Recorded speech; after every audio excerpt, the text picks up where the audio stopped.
ॐ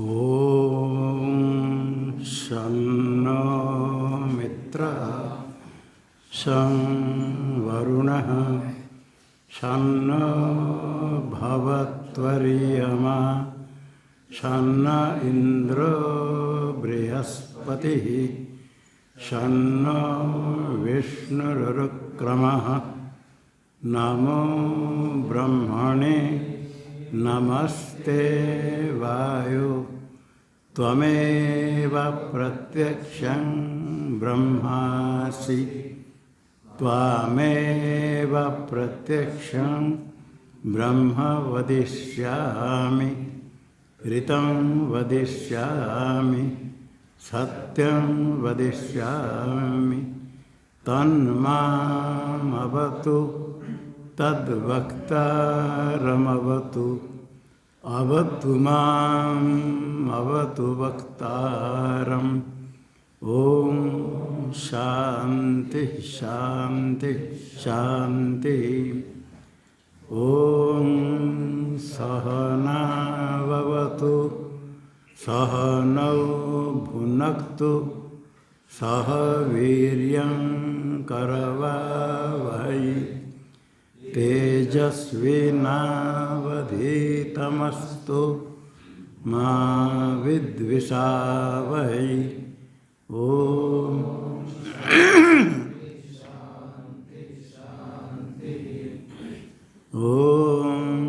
यश्छन्दसां ऋषभो विश्वरूपः छन्दोभ्योऽध्यमृतात् सम्बभूव समेन्द्रो मेधया स्पृणोतु अमृतस्य देवधारणो भूयासं शरीरं मे विचर्षणं जिह्वा मे मधुमत्तमा कर्णाभ्यां भूरिविश्रुवम् ब्रह्मणः कोशोऽसि मेधया पिहितः श्रुतं मे गोपाय। ॐ शान्ति शान्ति शान्ति। ॐ अहं वृक्षस्य रेरिव कीर्तिः पृष्ठं गिरेरिव ऊर्ध्वपवित्रो वाजिनीव समृतमस्मि द्रविणं सवर्चसं सुमेधामृतोक्षितः एते त्रिशङ्कोर्वेदानुवचनम्। ॐ शान्ति। ॐ पूर्णमदः पूर्णमिदं पूर्णात् पूर्णमुदच्यते पूर्णस्य पूर्णमादाय पूर्णमेवावशिष्यते। ॐ शान्ति शान्ति शान्ति। ॐ आप्यायन्तु ममाङ्गानि वाक्प्राणश्चक्षुः श्रोत्रमथो बलमिन्द्रियाणि च सर्वाणि सर्वं ब्रह्मोपनिषदं माहं ब्रह्म निराकुर्याम् मा ब्रह्म निराकरोद निराकरणमस्त्वनिराकरणं मेऽस्तु तदात्मनि निरते य उपनिषत्सु धर्मास्ते मयि सन्तु ते मयि सन्तु। ॐ शान्ति।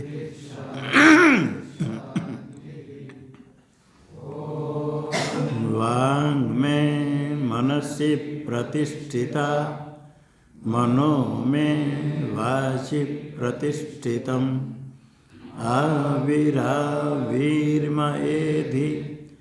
वेदस्य माणिस्तः श्रुतं मे मा प्रहासि रनेनाधीते नाहोरात्रांत संदधामि ऋतं वदिष्यामि सत्यं वदिष्यामि तन्मामवतु तद्वक्तारमवतु अवतु माम् अवतु वक्तारम् अवतु वक्तारम्। ओम शांति शांति शांति। ओम भद्रं नो अपि वातयमनः। ओम शांति शांति शांति। ओम भद्रं कर्णेभिः शृणुयाम देवाः भद्रं पश्येमाक्षभिर्यजत्राः स्थिरैरङ्गैस्तुष्ट्वांसस्तनूभिर्व्यसेम देवहितं यदायुः। स्वस्ति न इन्द्रो वृद्धश्रवाः स्वस्ति नः पूषा विश्ववेदाः स्वस्ति नस्तार्क्ष्यो अरिष्टनेमिः स्वस्ति नो बृहस्पतिर्ददातु। ओम शांति शांति शांति। ओम यो ब्रह्माणं विदधाति पूर्वं यो वै वेदांश्च प्रणोति तस्मै तं ह देवमात्मबुद्धेः प्रकाशं मुमुक्षुर्वै शरणमहं प्रपद्ये। ओम शांति शांति शांति। ओम नमो ब्रह्मादिभ्यो ब्रह्म विद्या संप्रदायकर्तृभ्यो वंश ऋषिभ्यो महद्भ्यो नमो गुरुभ्यः। सर्वोपप्रवरहितः प्रज्ञानघनः प्रत्यगर्थो ब्रह्मैवाहमस्मि ब्रह्मैवाहमस्मि। नारायणं पद्मभवं वसिष्ठं शक्तिं च तत्पुत्रपराशरं च व्यासं शुकं गौडपदं महान्तं गोविन्दयोगीन्द्रमतास्य शिष्यं श्रीशङ्कराचार्यमतास्य पद्म पादं च हस्तामलकं च शिष्यं तन्तोटकं वार्तिककारमन्यः नस्मद्गुरून् सन्ततमानतोऽस्मि। श्रुतिस्मृतिपुराणानामालयं करुणालयं नमामि भगवत्पादं शङ्करं लोकशङ्करं शङ्करं शङ्कराचार्यं केशवं बादरायणं सूत्रभाष्यकृतौ वन्दे भगवन्तौ पुनः पुनः। ईश्वरो गुरुरात्मेति मूर्तिभेदविभागिने व्योमवद्व्याप्तदेहाय दक्षिणामूर्तये नमः। ओम शांति शांति शांति। अभी कहाँ से चलेगा? 55। न फलाद हेतु जायते नापि फलम हेतुरीति तत्तदृष्टा उपदिष्टम। फल है कार्यकरण संघात से, हेतु धर्माधर्मादि न जायते, नापि फलम हेतु हो जायते।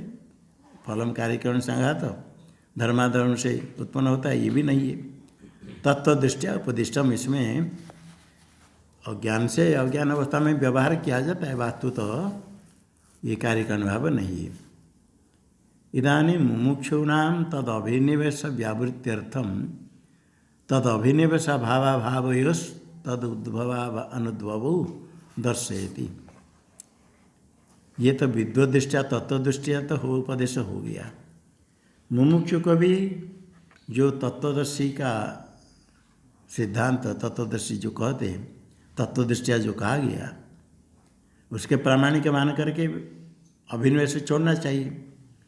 फिर भी अनाधिकार से अभिनिवेश है, धर्माधर्म से शरीर इंद्रिय संघात बनता है, देह में कर्म करता है तो फिर धर्माधर्म होता है। तो मुमुक्षु नाम तद अभिनिवेश व्यावृत्त्यर्थम, जो हेतु फल में कार्यकारण भाव ये अभिनिवेश आग्रह दृढ़ आग्रह व्यावृत्ति निषेध करने के लिए, अभिनिवेश त्याग करने के अभिनिवेश का व्यावृत्ति निषेध करने के लिए दिखाते हैं। अभिनिवेश है तो ऐसे जन्म मरण कार्यकारण भाव चलता रहता है, अभिनिवेश नहीं होगा तो संसार नहीं होगा। तद अभिनिवेश भावाभावयो तद अभिनिवेश से भावे तद उद्भव कार्यकारण भाव उद्भव हेतुफल भाव। हेतुफल भाव में ऐसे ही यदि अभिनिवेश होगा तो हेतुफल भाव कार्यकारण संघात शरीर ऐसे बनता जाएगा। और तद अभिनिवेश अभावी कार्यकारण भाव हेतुफल में हेतुफल आवेश यदि नहीं रहेगा, अभिनिवेश नहीं रहेगा तो तद उद्भव हेतुफल की उत्पत्ति नहीं होगी। ये दिखाते यावत। तो एक साथ दे दिया तद अभिनिवेश भावाभावयोस् तद उद्भव अनुद्भव, क्रम से अन्य होगा। तद अभिनिवेश भावे तद उद्भव से हेतुफल उद्भव, और तद अभिनिवेश में तत्पर से हेतुफल अभिनिवेश भावे हेतुफल की उत्पत्ति। हेतुफल अभिनिवेश नहीं होगा तो आगे हेतुफल अनुद्भव। ये दर्शयति यावदिति। यावद हेतुफलावेश तावद हेतुफलोद्भव क्षीणे हेतुफलावेशे नास्ति हेतुफलोद्भव।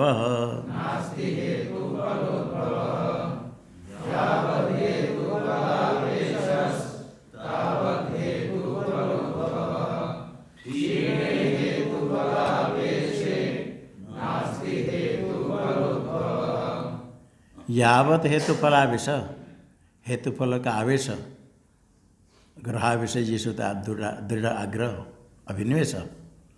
हेतु धर्माधर्म, धर्माधर्म करने से उसका फल कि शरीर मिलेगा, सुख दुख भोग करना पड़ेगा। हेतुफल का आवेश जब तक है तब तक हेतुफल उद्भव होता ही रहेगा। अभी कार्यकरण संघात करता है धर्माधर्म, धर्माधर्म से फिर फल आगे उसका धर्माधर्म का फल वो करेगा, शरीर मिलेगा। तब तक हेतुफल उद्भव हेतुफल की उत्पत्ति होती रहेगी। जब तक ऐसे हेतुफल आवेश है तो हेतुफल की उत्पत्ति होगी। किंतु क्षीण हेतुफल आवेश है, जब विद्वत दृष्टि श्रवण करके तत्व दृष्टि विवेक करने पर हेतुफल आवेश क्षीण सती, हेतुफल आवेश यदि क्षीण हो जाए समाप्त हो जाएगा। आग्रह हेतुफल का आवेश हेतुफल का आग्रह दृढ़ आग्रह।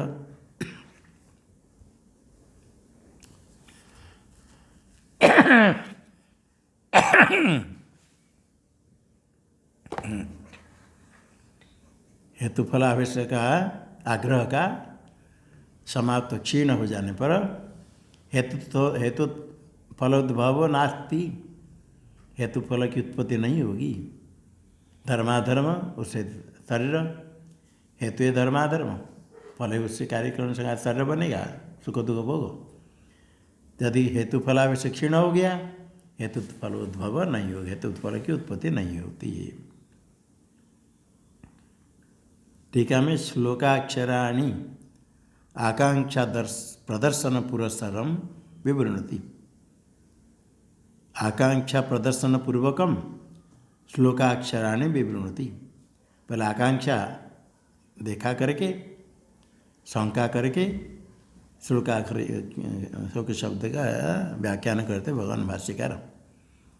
ये पुनर्हेतु फलोर अभिनिविष्टास तेषां किम स्यात् इति उच्यते। यही होगी आकांक्षा। हेतु फल में जो अभिनिविष्ट आग्रह वाले, अभिनिवेश वाले, हेतु धर्माधर्म, फल है उसका कार्यकरण संगात, सुख दुख भोग, इसमें जो आग्रह वाले उनका क्या हो जाएगा? तेषां किम स्यात्, उसे क्या फल क्या अनिष्ट होगा? आग्रह है तो क्या आपत्ति? इति उच्यते उच्यते करके उसका उत्तर देते। धर्म व्याख्यान करते हेतु फलाभय। हेतु क्या है? धर्माधर्माख्य से हेतु। हेतु हो गया धर्माधर्माख्य, धर्माधर्म नाम का हेतु। हेतु का फल है, हेतु का कर्ता, हेतु अहम कर्ता। धर्माधर्म मैंने किया, मैं पुण्य पाप कर्म किया, हेतु का मैं कर्ता। ये अभिनिवेश का क्या अर्थ है? हेतु फल है, हेतु फल है ऐसा नहीं। ये हेतु है धर्माधर्म, धर्माधर्म का मैं करता हूँ, मैंने पुण्य पाप कर्म किया और करने से क्या होगा?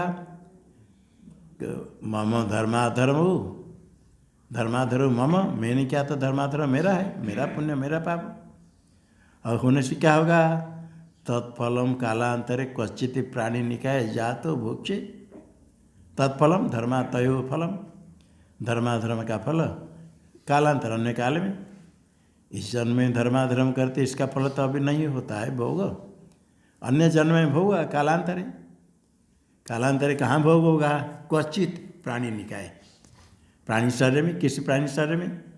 मनुष्य जोनि कोई जरूर नहीं, प्राणी शरीर में कहीं जन्म लेकर के शरीर ग्रहण होगा। वो धर्माधर्म पुण्य पाप कर्म का फल भोग करने के लिए प्राणी निकाय जातो भक्ष्य, जन्म होगा। प्राणी का जात सन अहम भक्ष्य, जन्म होकर के भोग करूँगा। ये है हेतु फल आवेश। यदि यावत हेतु फल और आवेश, हेतु फल में आवेश आग्रह, उसका अर्थ करते हैं हेतु फल आग्रह। हेतु फल में आग्रह अभिनिवेश। अभिनिवेश मतलब क्या है? आत्मा ने अध्यारोपण, आप में आरोप करना, मेरे में धर्माधर्म मैंने किया, उसका फल मैं भोग कर रहा हूँ, करूँगा। अध्यारोपण आरोप है, वास्तव नहीं है आत्मा में। आत्मा में हेतु फल का संबंध है ही नहीं, किंतु मेरा धर्म इसका फल मैं भोग करूँगा कहकर हेतु फल का आत्मा में आरोप किया जाता है। ये हेतु फल आग्रह, अभिनिवेश करके आग्रह करके आरोप में किया जाता है। आत्मा में आरोप करने किस प्रकार, कहाँ से आरोप करें? किसके द्वारा? मन के द्वारा। तच्चित्तता, तच्चित्त हेतु फल चित्त में स्थिर हो जाता है।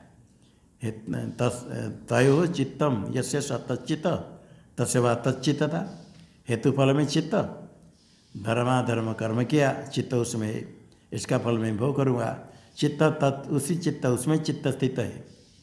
हेतु फल में चित्त स्थित होने से तच्चित्त हो जाता है पुरुष, उसमें तच्चित्तता। ऐसा आग्रह दुराग्रह है तो क्या होगा? तावत हेतु फल उद्भव, तावत तब तक हेतु फलोर उद्भव, हेतु फल उद्भव षष्ठी समास है, हेतु फलोर उद्भव। धर्माधर्मयोर तत्फल से च हेतु और फल। हेतु क्या है? धर्माधर्म, और तत्फल से च सुख दुखादि होगा, शरीर मिलेगा। ये हेतु फल की उत्पत्ति, उद्भव, उद्भव का अर्थ है धर्माधर्म तत्फल से च अनुच्छेदन प्रवृत्ति। उच्छेद नहीं होगा, चलता रहेगा निरंतर। अनुच्छेदन का अर्थ क्या टिप्पणी में? निरंतर है ना, बस चलता रहेगा, अंतर व्यवधान नहीं, उच्छेद नहीं हो करके ऐसे हेतु फल भाव का की प्रवृत्ति होगी, चलता रहेगा। फिर धर्माधर्म करेगा, फिर जन्म लेगा, फिर धर्म कर्म करेगा, फिर कुर्वते कर्म भोगाए, कर्म कर्तुंज भुंजते, चलता रहेगा। तो फिर क्या करना चाहिए? जब क्षीण हेतु फलावेश नाती हेतु फल हो, दृष्टांत देते यथा यदा पुनर् मंत्रोषधि वीरेण ग्रहावेश यथोक्त अद्वैत दर्शन है न अविद्युद्भूत हेतु फलावेशो अपनीतो भवति तदा तस्मिन् क्षीणे नाती हेतु फलोद्भव। यदा पुनर्, जब फिर जिस प्रकार कोई ग्रहावेश किसी में ग्रह प्रविष्ट हुआ, कुछ मंत्र करते तो ग्रह चल जाएगा, कुछ औषधि, इसके मंत्र औषधि के सामर्थ्य से, मंत्र औषधि वीर्येण यथा ग्रहावेशो क्षीण भवती नश्यति, ग्रहावेश नष्ट हो जाता है, ग्रह चल जाता है। ग्रह क्या, किसी पिशाच आदि का ग्रह वो प्रवेश हुआ, और ग्रह तो नवग्रह है, ग्रह है दशा, वो अलग है। ये जो किसी में कोई प्रवेश हो गया वो कहते ग्रहावेश हुआ, किसी ने ग्रह करके वो मंत्र औषधि वीर्य से ग्रहावेश समाप्त हो जाता है। तो यहाँ क्या है, जिस प्रकार मंत्र औषधि के सामर्थ्य से ग्रहावेश नष्ट होता है, यहाँ हेतु फल का जो आग्रह है उसका नाश किस मंत्र से करेंगे, किस औषधि से? यथोत अद्वैत दर्शन है ना, यहाँ ये औषध है, ये वही मंत्र, वही औषधि है, वही सामर्थ्य है। कौन है? अद्वैत दर्शन है ना।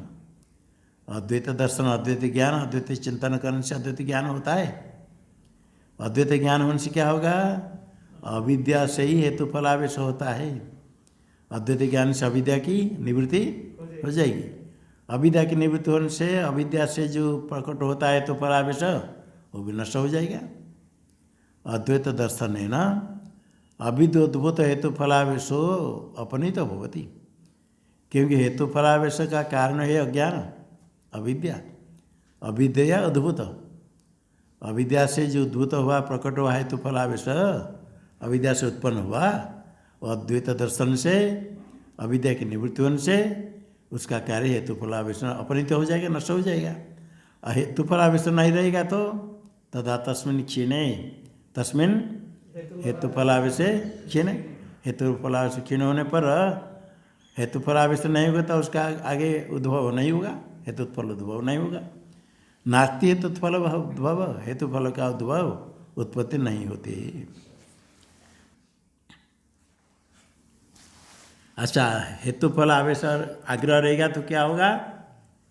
हेतु फल उद्भव। अभी शंका करते, अभिनिवेश अवसाद हेतुत्फल उद्भवे किम भवति? ठीक है, यदि अभिनिवेश है, हेतु फल अभिनिवेश है, हमको तो आग्रह है हेतु फल आवेश, कर्म करते हैं तो धर्माधर्म कर्म होता है, उसका फल हमको भोगना है, ये तो निश्चय है। तो अभिनिवेश अवसाद हेतु फल यदि होगा तो क्या आपत्ति, किम भवति, क्या हो जाएगा? तदा यावत् यावद् हेतु फलावेश संसारस्तावदायतः क्षीणे हेतु फलावेशे संसारं न प्रपद्यते।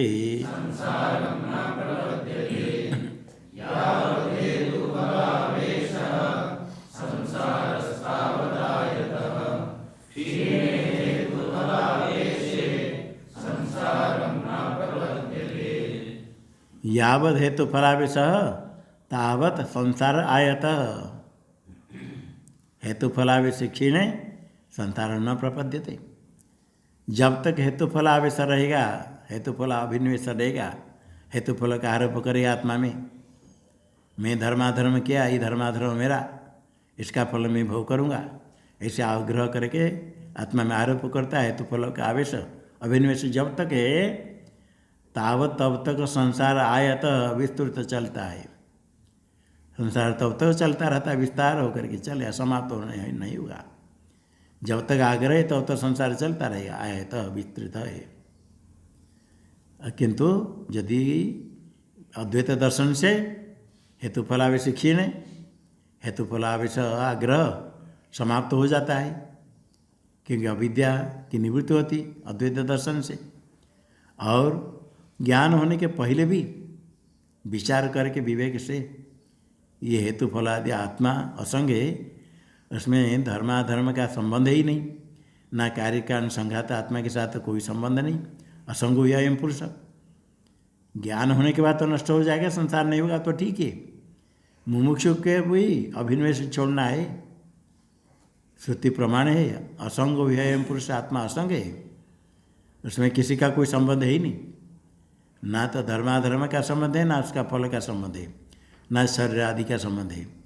ऐसे विचार करने से हेतु फलावेश क्षीण, हेतु फलावेश, हेतु और फल का जो आग्रह वो क्षीण हो जाने पर फिर ऐसे होने पर ज्ञान हो जाता है।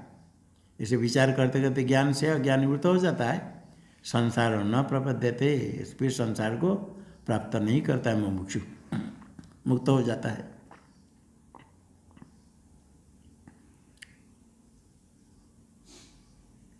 यदि यावत टीका में अभिनिवेशवशाद हेतुफल द्वय किम भवति तदा यावत, ये तो हो गया भाष्य में।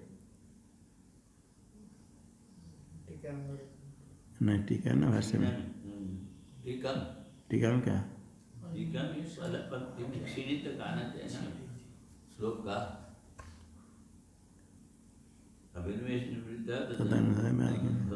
अच्छा, पहले शंका हुई अभिनिवेश के कारण हेतुफल दो हो तो क्या होगा, यावत हेतु फलावेश संसार तावत आए तो।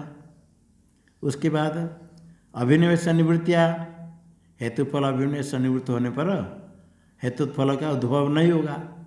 पहले कहा नास्ति हेतुफल उद्भव, तो तद अनुद्भव हेतुफल अनुद्भव वा किन स्याद, हेतुफल उद्भव हो तो क्या होगा, और अभिनिवेश निवृत्त होने पर हेतुफल उद्भव नहीं होगा तो क्या होगा।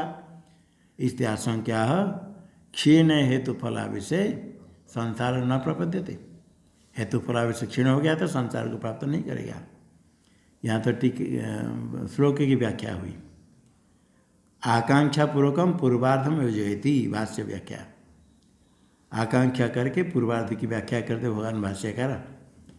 यदि हेतु फलोद्भव तदा को दोष इति उच्यते, हेतु फलोद्भव होगा तो क्या आपत्ति, क्या दोष है। पूर्व श्लोक में कहा जब तक हेतु फलाविषय तब हेतु फलोद्भव होगा, तो हेतु फलोद्भव होता क्या है, क्या होगा, क्या दोष है इति उच्यते। यावत हेतु फलावेश, जब तक हेतु फलावेश चलता रहेगा, जब तक सम्यक दर्शन है न हेतु फलावेश न निवर्तते, सम्यक दर्शन से ही ब्रह्म ज्ञान से अज्ञान की निवृत्ति होने से हेतु फलावेश पूरा निवृत्त हो जाता है। मुमुक्ष अवस्था में विवेक से थोड़ा विचार करता है, हेतु फलावेश नहीं है परोक्ष रूप से, क्योंकि सम्यक दर्शन होने पर हेतु फलावेश पूरा निवृत्त हो जाता है। अज्ञान निवृत्त हो गया, अज्ञान का कार्य हेतु फलावेश निवृत्त हो जाता है। क्योंकि जब तक इसे नहीं हुआ सम्यक दर्शन न हेतु फलावेश यावत न निवर्तते, निवृत्त नहीं हुआ तो हेतु फलावेश चलता रहता है। चलेगा तो क्या होगा, अक्षीण संसार, संसार क्षीण नहीं होगा, चलता रहेगा। क्षीण होगा तो नष्ट होगा, शिक्षा है, क्षीण नहीं होगा तो निवृत्त नहीं होगा, अनिवृत्त। उसका अर्थ है तावत आए तो, तब तो इसे चलता रहे, आए तो दीर्घ होती लंबा चलता रहेगा। जब तो आवेश है तब तो दीर्घ संसार चलता रहेगा। ठीक है नहीं, ये पूर्वार्ध हुआ। उत्तरार्धम व्याचक से श्लोक एक उत्तरार्ध की व्याख्या भगवान भाष्यकार करते, क्षीण पुनर्हेतु फलाविषय संसार न प्रपद्यते, हेतु फलाविषय यदि क्षीण हो गया, निवृत्त हो गया ज्ञान के द्वारा, तो संसार न प्रपद्यते, संसार को प्राप्त नहीं करता है। जो पहले संसार को प्राप्त करता था अनादिकाल से, हेतु फलाविषय नष्ट हो गया ज्ञान से, फिर वह संसार को प्राप्त नहीं करता, मुक्त हो जाता है। संसार को क्यों प्राप्त नहीं करेगा, कारणाभावत। संसार प्राप्ति का था कारण ही हेतु फलावेश, हेतु फलावेश नहीं, धर्माधर्म है ही नहीं आत्मा में, अभी समाप्त हो गया। कारण नहीं तो कार्य संसार को प्राप्त नहीं होगा, और जब तक कारण ही संसार को प्राप्त करता है।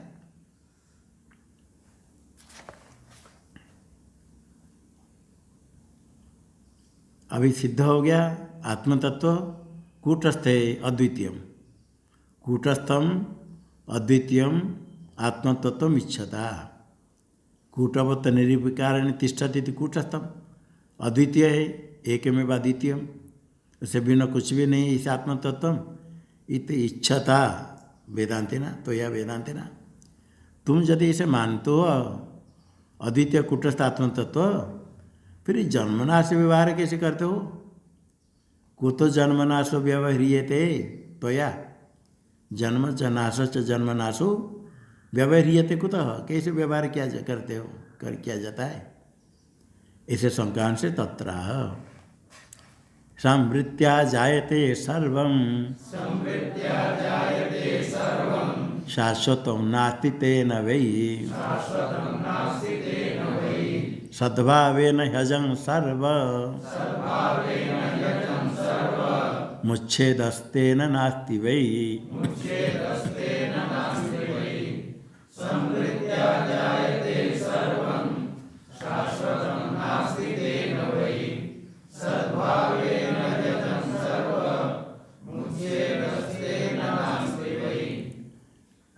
सर्वम संवृत्त्या जायते, अविद्या, अविद्या से सब उत्पन्न होता है, जो कार्य उत्पन्न होता है अविद्या से। तेन शाश्वतम वै नास्ति, तेन सब अविद्या को होने से कोई कार्य सब अविद्या से उत्पन्न हुआ, कोई नित्य ही नहीं है। सब जो उत्पन्न होता अविद्या से सब शाश्वत नास्ति तेन भी, तेन सब कुछ अविद्या को होने से कोई स्थिर पदार्थ ही नहीं, सब उत्पन्न होता है अविद्या से। तो अविद्या से उत्पन्न होने से अविद्या से सब का उत्पन्न तुरंत सो जाएंगे, कोई नहीं स्थिर पदार्थ। तो फिर कुछ नहीं तो क्या शून्य हो जाएगा। सर्वम सद्भाव नहीं अजम, सर्वम सद्भावेन सदरूपेण सदात्मरूपेण, सदात्मत्व स्वरूपेण आत्मस्वरूपेण आत्मस्वरूपेण सर्वम अजम, सद्रूपेण सब अजन्मा है। सद्रूपेण सद्भावेन सदात्मस्वरूपेण आत्मत्वेन सर्वम अजन्मा है, सब कुछ अजन्मा है।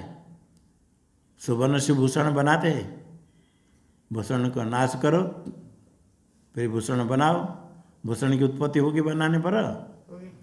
सोना से भूषण बनाया था, भूषण की उत्पत्ति होते सब सुवर्ण की उत्पत्ति हुई ना? नहीं, सोना की तो उत्पत्ति होगी किंतु भूषण की तो उत्पत्ति होगी, सुवर्ण की उत्पत्ति। इसी प्रकार अज्ञान से सब उत्पन्न होता है कार्य। सदरूप ब्रह्म, ब्रह्म सदरूप से कब उत्पन्न होता है? हमसे अजय कार्य बना, मिथ्या कार्य बनने पर भी सदरूप ब्रह्म अजन्मा है। तेना उच्छेद नास्ति भी, इसलिए उच्छेद भी नहीं होता। अजन्मा तत्व है, उच्छेद किसका होगा? नाश ही नहीं होता। सौजन्य आत्मा ही है, इसलिए उसका नाश ही नहीं होता है। अविद्या से जो उत्पत्ति नाश है सब कुछ मिथ्या है, और सारे कुछ जो है सद्रूपेण अजन्मा है, इसलिए उच्छेद भी नहीं है। अविद्या सर्वस्य जायमानत्वे सति, सर्वस्य जायमानत्वम अविद्या, सब कुछ जायमान जन्म होता है अविद्या से। जायमानत्वे सति क्या सिद्ध हुआ? अविद्या विषये, अविद्या अवस्था में नित्यम नाम नास्त्येव इत्याह। अविद्या अवस्था में प्रतीयमान वस्तु जितने हैं प्रतीत होता है, उसे कुछ भी पदार्थ नित्य नहीं है। जो प्रतीयमान दृष्ट सब मिथ्या है, नित्य नहीं है। शाश्वतम तेन नास्ति भी, इसलिए शाश्वत नित्य ही नहीं। परमार्थतस्तु सर्वम अजम कूटस्थम आस्त्यते, तो पारमार्थिक वस्तु क्या है? सब अजन्मा है, कूटस्थ आत्मा तत्व ही है सब कुछ, उसे बिना कुछ यही नहीं। कल्पित तो दिखता है तो मरुभूमि है, जड़ देखने पर भी। ये सब विद्या से उत्पन्न होने से बात तो किसकी उत्पत्ति होती है? नहीं, सब अजन्म आत्मा तत्व है, यही माना जाता है। तेना कल्पना बिना सुनाते हुए तो फला दे। कल्पना करने से उत्पत्ति नाश, कल्पना बिना वस्तु तो जन्मज ही नहीं, तो नाश क्या होगा? कल्पना से नाश, कल्पना बिना विनाशो नास्त्येव। कस्य? हेतु फलादे, हेतु फलादि का नाश भी नहीं है। हेतु फल का उच्छेद क्या होगा? हेतु फलादेर नास्त्येव विनाश, उच्छेद नास्ति, उच्छेद नास्ति तेन भी, किसी का भी नाश नहीं होगा, नन्व नहीं हुआ। तो हेतु फल का उच्छेद जो नाश कहते वो भी कुछ नहीं। नास्त्येव हेतु फलादेर इत्याह, विनाश नाते हेतु फलादि का विनाश उच्चते कुछ नहीं, जन्म भी नहीं कुछ, बात तो है ही नहीं। सद्भाव न हजम सर्वम तेन उच्चते नास्ति। किसका भी नाश नहीं अविद्या से होने से, तो मुख्यतः हेतु फला भाव जो है हेतु फलादि उसकी उत्पत्ति नहीं, वो उच्चते भी नहीं, वास्तव है ही नहीं। इसलिए तत्वदृष्टिया जन्मनाश व्यवहार भी नहीं है, अविद्या से व्यवहार होता है, वास्तव नहीं है।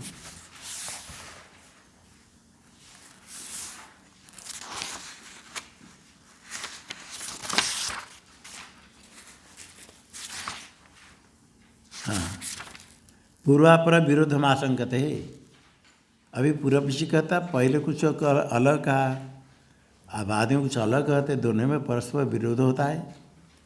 पूर्वापरयोर विरोध, पूर्वश्च अपरश्च पूर्वापरो तयोर विरोध। पूर्व ग्रंथ अपर ग्रंथ दोनों में विरोध है। विरोधम आशंकते पूर्व पक्षी कहता है। ननु अजाद आत्मनो अन्यत नास्त्येव। अजन्म आत्म तत्व से अन्य क्या है? अन्य नास्त्येव, कुछ है ही नहीं। अजन्म आत्म तत्व से बिना कुछ नहीं, सब अजन्म है, सद्भाव में अजम सर्वम हो गया। तत्कथम हेतु फल हो संसार से उत्पत्ति विनाशा विच्यते। इधर कहते सब आत्मतत्व से बिना कुछ ही नहीं। फिर कहते हेतु फल हो संसार से हेतु फल की उद्भव संसार तब तक चलेगा। दोनों में उत्पत्ति विनाश हो कथम उच्यते। हेतु फल का क्षीण हो गया तो संसार नास्ति। संसार यदि हेतु फल भाव होगा संसार होगा, तो उत्पत्ति हेतु फल की उत्पत्ति है और विनाश ये सब कैसे कहते हैं? उच्य कथम उच्यते त्वया। उच्यते है विराम नहीं चाहिए। संसार से उत्पत्ति विनाशा उच्यते त्वया, कथम त्वया क्या है प्रश्न टीका में। सिद्धांत कहता है जो जन्म नाश हम कहते हैं आत्मा का नहीं कहते। न तावत आत्मन जन्म विनाश हो, आत्मा का जन्म विनाश कोई हम कहते कभी?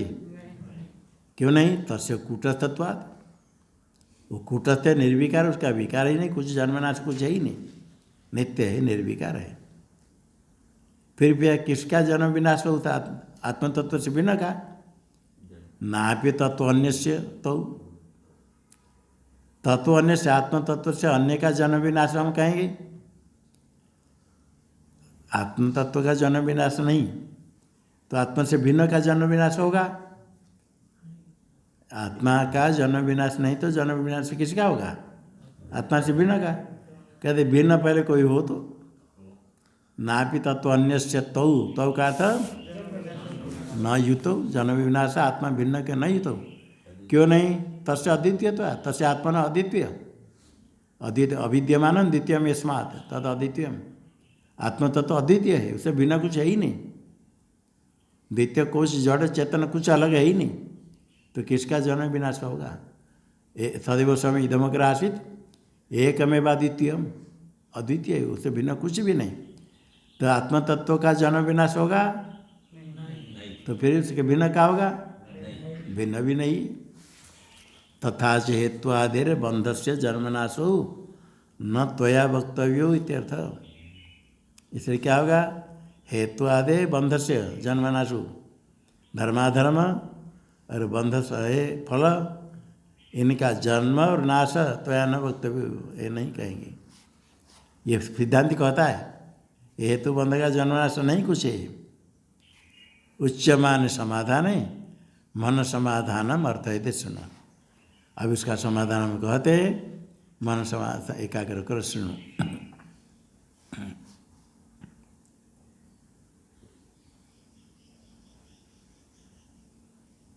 अच्छा ये पूरा पीछे कहेगा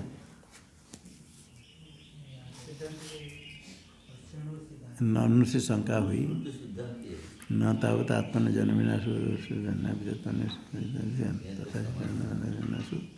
न तो नहीं। पूरा पीछे कहता है, क्यों कहता है? उत्पत्ति विनाश उच्यते, और ज़्यादा आत्मा तो ही नहीं तो उत्पत्ति विनाश कैसे? पूरा पीछे का अभिप्राय है आत्मा का जन्मनाश तो नहीं कूटस्थ होने से, अन्य का नहीं होगा क्योंकि अद्वितीय है।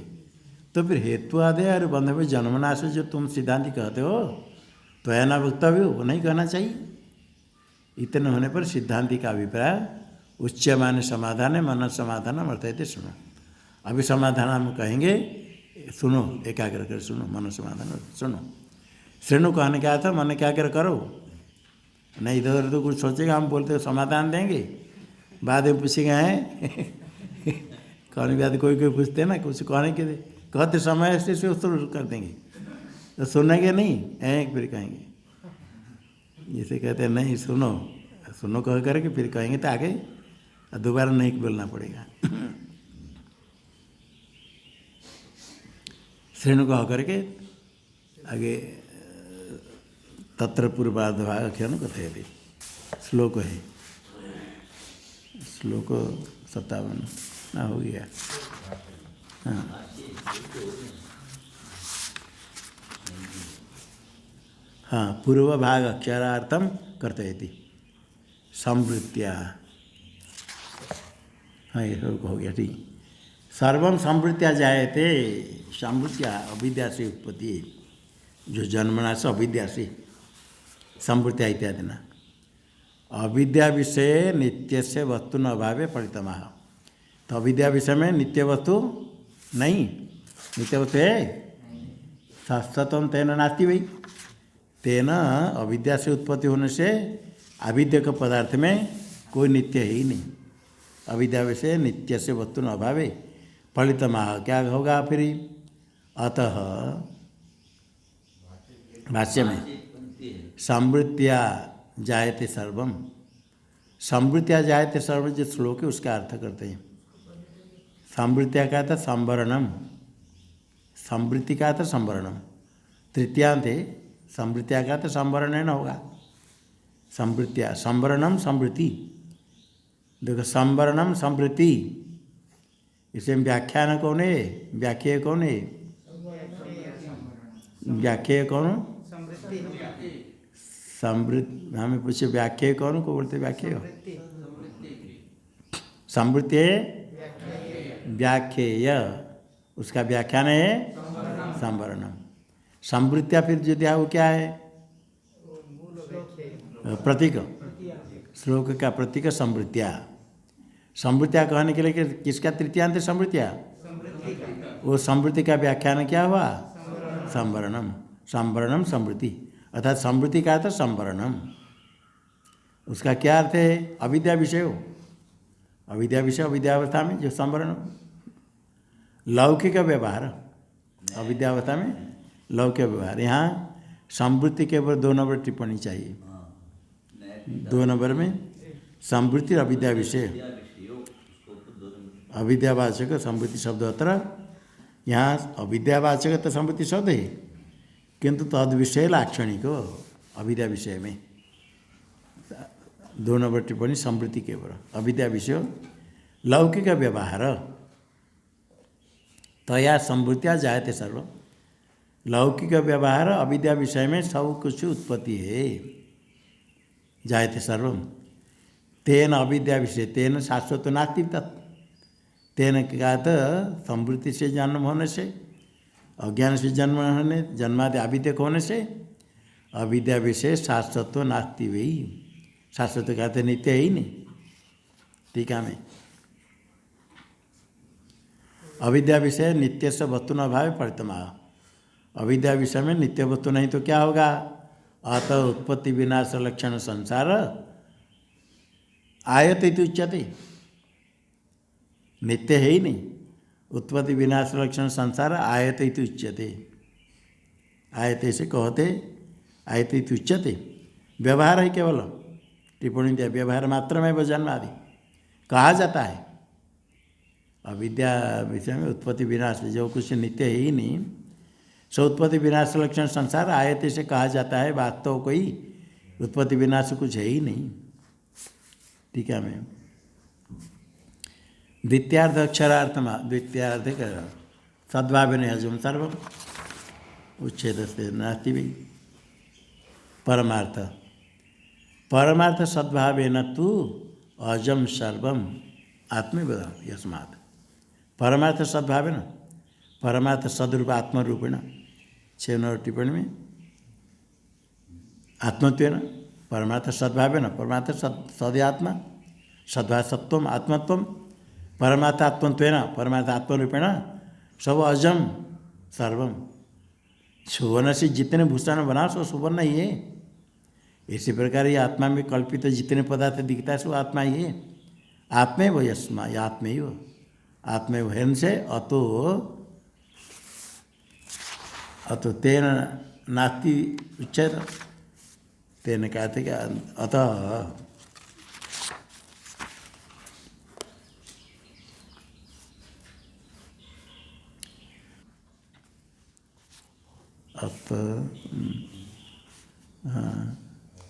न अतो आगे फिर होता है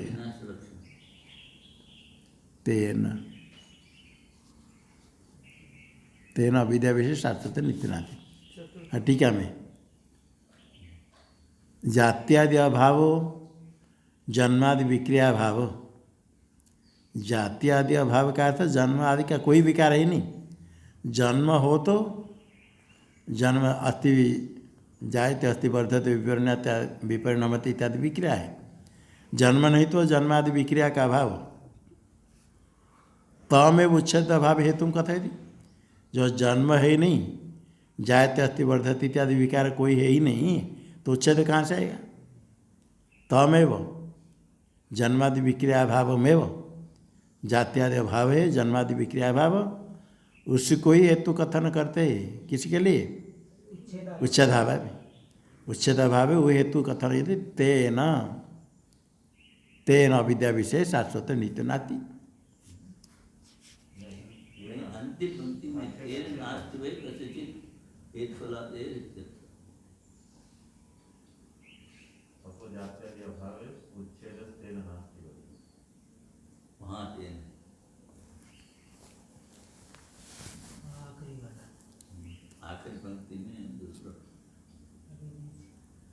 तेन नास्ति भी कैसे। अच्छा हाँ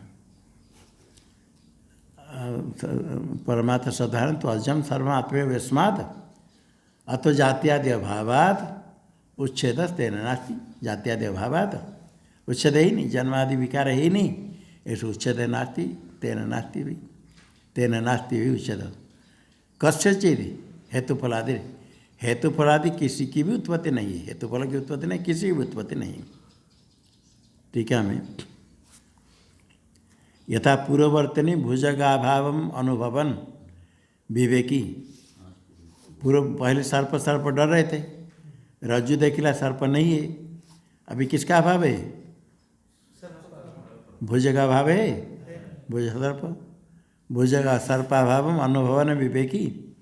क्या कहता है नास्ति भुजंगो रज्जुरेशा कथम वृथैव विभेषिति भ्रांतिम अभिदधाति। भ्रांतम अभिदधाति।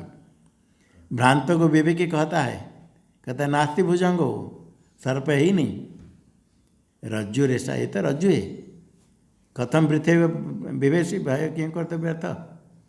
इति भ्रांतम पुरुषम अभिदधाति। कह अभिदधाति विवेकी अनुभव करने वाले रज्जु भाव का सर्प भाव का अनुभव करते हुए भ्रांत को होता है क्यों डरते हो। भ्रांतस्तु स्वकीयाद अपराधादेव भुजंगम परिकल्प्य बीतसन पलायते। भ्रांति जो तक डरता है स्वकीय अपराधात, रज्जु का दोष या सर्प का दोष है।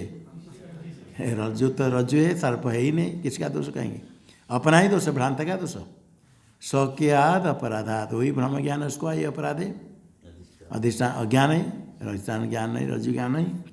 भुजंगम परिकल्प्य, अधिष्ठान ज्ञान नहीं होने से, रज्जु का ज्ञान होने से सर्प की कल्पना करके फिर भीत सन डरते हुए भागता है, पलायते भाग जाता है। न च तत्र विवेक न वचन मूढ़ दृष्टा विरुद्ध थे। अभी दोनों में विरुद्ध है ना। नहीं, ये कहता है सर्प नहीं रज्जु है, वो सर्प दे करके भागता है। विवेकी का वचन भ्रांत दृष्टि के साथ विरुद्ध कुछ है। भ्रांत दृष्टि तो भ्रांत भावना के अनुसार भागता है। अब विवेक कहता है रज्जु है सर्प नहीं, क्यों भागते हो। तत्र विवेकेन वचनं मूढ़दृष्टया न विरुध्यते। पूर्ववर्तनी भुजगा भावे तद विषयकम तत्र, तो वहाँ सर्प है ही नहीं। विवेक कहता सर्प है नहीं, रज्जु है, और रज्जु का ज्ञान के कारण सर्प समझ कर भागता है। तो उसमें दोनों में कोई विरोध नहीं है। एक भ्रांत दृष्टि, एक है विवेकी दृष्टि, दोनों में कोई विरोध नहीं। इसी प्रकार क्या होगा, परमार्थ तथा परमार्थ कूटस्थ आत्मदर्शनम। ये परमार्थ कूटस्थ आत्मदर्शन पारमार्थिक है। विवेकी का भ्रांति के लिए क्या है, व्यावहारिक जन्मादि वचन है ना। व्यावहारिक जन्मादि वचन भ्रांत है व्यावहारिक। इसके साथ परमार्थ अद्वितीय आत्मदर्शन का विरोध होगा। एक अद्वितीय ब्रह्म है और व्यावहारिक जगत उत्पत्ति स्थिति प्रलय आविद्यक है। आविद्यक जगत की ब्रह्मांड की उत्पत्ति प्रलय मानेंगे और कहते अद्वितीय ब्रह्म है, विरुद्ध है? पारमार्थिक एक अद्वितीय ब्रह्म है और आविद्यक ब्रह्मांड करोड़ ब्रह्मांड की उत्पत्ति नाश। कैसे? आविद्यक मरुह में है और भ्रांति से बहुत जल दिखता है, विरुद्ध है ना? नहीं, कल्पित जल बहुत रहे।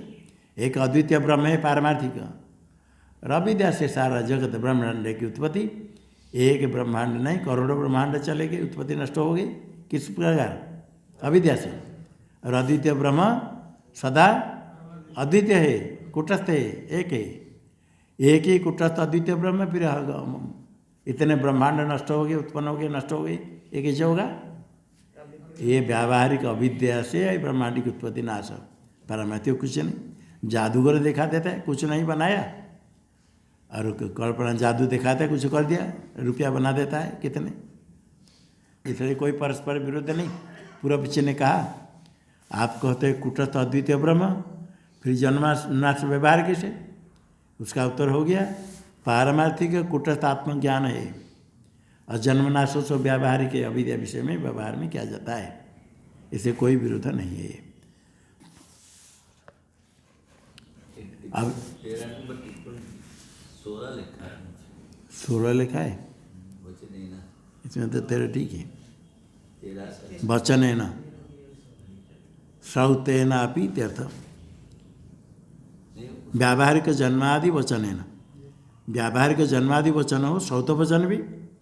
श्रुति में भी आकाश आदि की सृष्टि कही गई, आकाश आदि सृष्टि जो भी कही गई उसके साथ तो विरोध होगा क्या? तो वो भी तस्या अनुवादित अतिथि अध्ययम, जो आकाश आदि सृष्टि श्रुति में कही गई वो भी लौकिक जो सृष्टि लोक सिद्ध है उसका अनुवाद करके कहती श्रुति, अध्यारोप करके फिर अपवाद करके निषेध करने के लिए।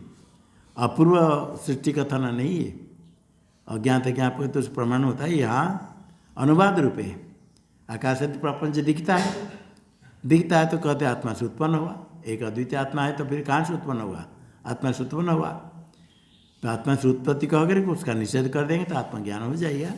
इसलिए जो सृष्टि आकाश आदि की कही गई उसके साथ भी पारमार्थ अद्वितीय ब्रह्म का कोई विरोध, क्योंकि इंद्र माया पूर्व रूपयते, माया से अनेक रूप को प्राप्त कर लिया। एकदम एक में सदैव समेतम अगर आसित एक में द्वितीयम, और उससे माया से उत्पन्न हो गया बहुत। आकाश आदि सृष्टि उत्पत्ति हुई माया से अनेक उत्पत्ति हो, अविद्या की उत्पत्ति बहुत होने पर भी पारमार्थिक ब्रह्म के साथ कोई विरोध नहीं है।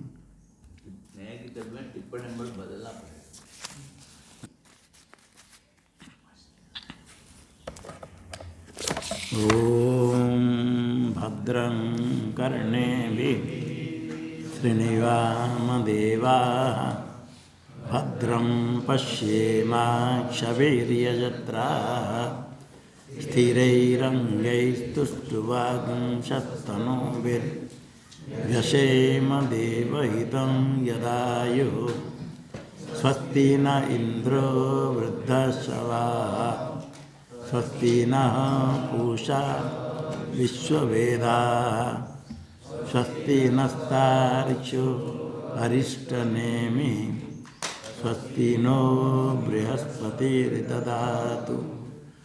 ओम शांति शांति शांति। शंकरं